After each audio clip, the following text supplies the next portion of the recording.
যাদের ডায়াবেটিস আছে অথবা মিষ্টি খেতে পছন্দ করেন না, আজকের রেসিপিটা তাদের জন্য। ঘরে থাকা সামান্য সুজি দিয়েই খুব সহজে বানিয়ে নিতে পারবেন। আশা করছি আজকের রেসিপিটা আপনাদের কাছে ভীষণ ভালো লাগবে। তাহলে আর দেরি না করে চলুন দেখে নেওয়া যাক। নমস্কার বন্ধুরা, মিঠুস ওভেনে আপনাদের সবাইকে স্বাগত জানাই। আজ আমি আরও একটি নতুন ভিডিও নিয়ে চলে এসেছি আপনাদের জন্য।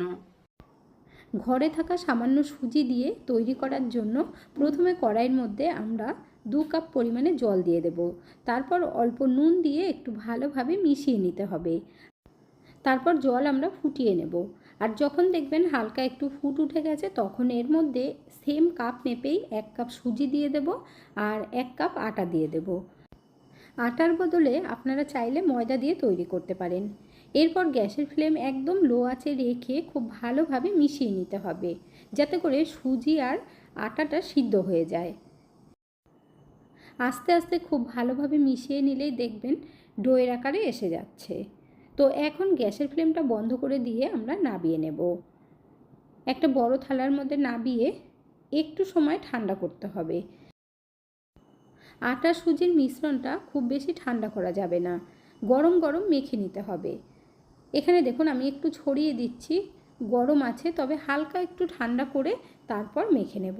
আর সামান্য একটু জল ছিটা দিয়ে দিলাম ওপর থেকে। তারপর খুব ভালো করে সফট ডো একটা তৈরি করে নিতে হবে। মাখতে মাখতেই দেখবেন খুব সুন্দর সফট হয়ে যাবে। এখানে দেখুন কত সুন্দরভাবে একটা ডো তৈরি হয়ে গেল। এরপর যে কাজটা করতে হবে সেটাও দেখিয়ে দিচ্ছি। একটু এইভাবে হাত দিয়ে ছড়িয়ে নেবেন। তারপর এর মধ্যে দিয়ে দেবেন 2 চামচ পরিমাণে মিল্ক পাউডার আর 1 চামচ পরিমাণে চিনি। চিনি দিলে না কালারটা খুব সুন্দর হবে। আর যদি আপনারা চিনি দিয়ে না বানাতে চান তাহলে স্কিপ করতে পারেন। এরপর খুব ভালোভাবে মেখে নেব।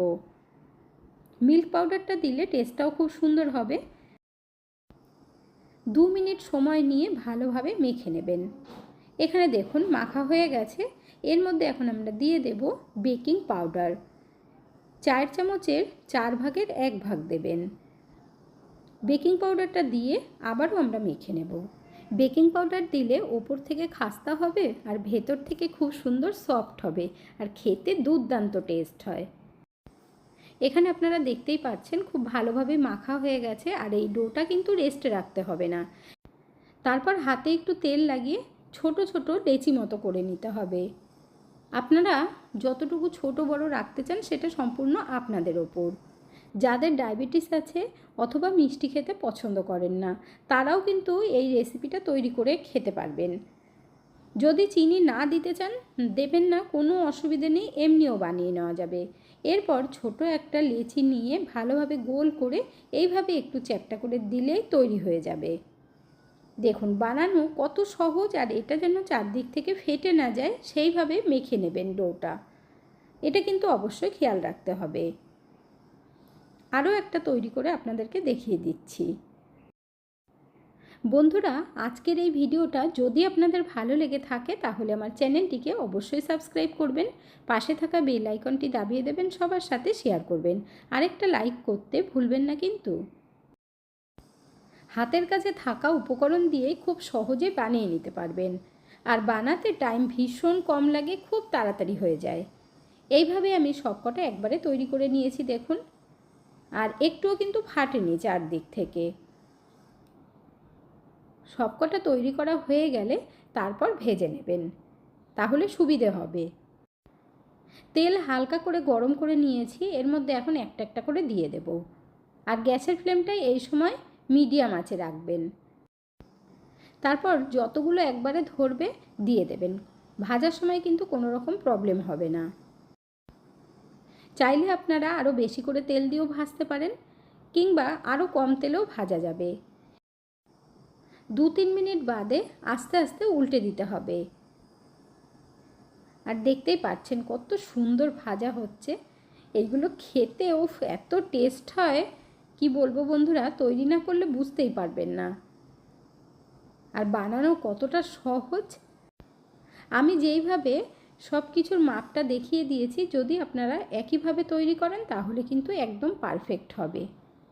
এরপর আমরা উল্টে পাল্টে বেশ লাল লাল করে ভেজে নেব। গ্যাসের ফ্লেম খুব বাড়িয়ে দেবেন না, না হলে ভেতর থেকে কাঁচা থেকে যাবে আর ওপরে লাল হয়ে যাবে তাড়াতাড়ি। তো গ্যাসের ফ্লেমটাকে একটু কমিয়ে রেখে ধীরে ধীরে ভাজতে হবে। আপনারা কে কোথা থেকে ভিডিওটি দেখছেন অবশ্যই কমেন্ট করে জানাবেন, তাহলে আমিও বুঝতে পারবো আমার বন্ধুরা কোথা থেকে দেখছেন। আপনারা সকলেই এত সুন্দর সুন্দর কমেন্ট করেন, আপনাদের কমেন্টগুলো পড়তে আমার ভীষণ ভালো লাগে। এইভাবে পাশে থেকে সাপোর্ট করার জন্য অসংখ্য ধন্যবাদ। আপনাদের সাথে কথা বলতে বলতে দেখুন ভাজা হয়ে গেছে। এখন আমরা তেল ঝরিয়ে তুলে নেব। এগুলো ভাজতেও খুব বেশি টাইম লাগবে না, যখনই খেতে মন চাইবে ঝটপট বানিয়ে নিতে পারবেন।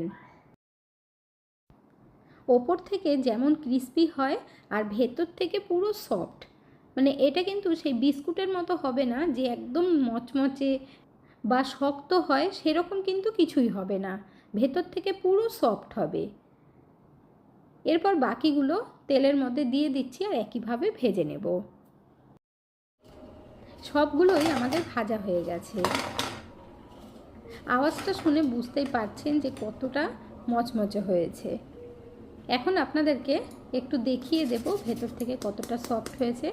দেখুন ওপরে তো আওয়াজটা শুনিয়ে দিলাম আপনাদেরকে, এবার একটা ভেঙে দেখিয়ে দিচ্ছি।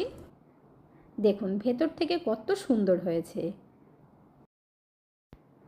এই পদ্ধতিতে বানিয়ে নিলে এগুলো খেতে যেমন টেস্টি হয়, আর তাছাড়া আপনারা 3-4 দিন রেখেও খেতে পারবেন। হালকা ফুলকা খিদে পেলে দুটো খেয়ে নেবেন, দেখবেন পেটটাও ভরে যাবে, তবে মন ভরবে না দুটো খেয়ে, মনে হবে খেতেই থাকি। তাহলে আর দেরি না করে আপনারাও বানিয়ে ফেলুন। বন্ধুরা, আজকের ভিডিওটা আপনাদের কাছে কেমন লাগলো অবশ্যই কমেন্ট করে জানাবেন। ভালো থাকবেন, সুস্থ থাকবেন, দেখা হচ্ছে পরের ভিডিওতে। Thank you.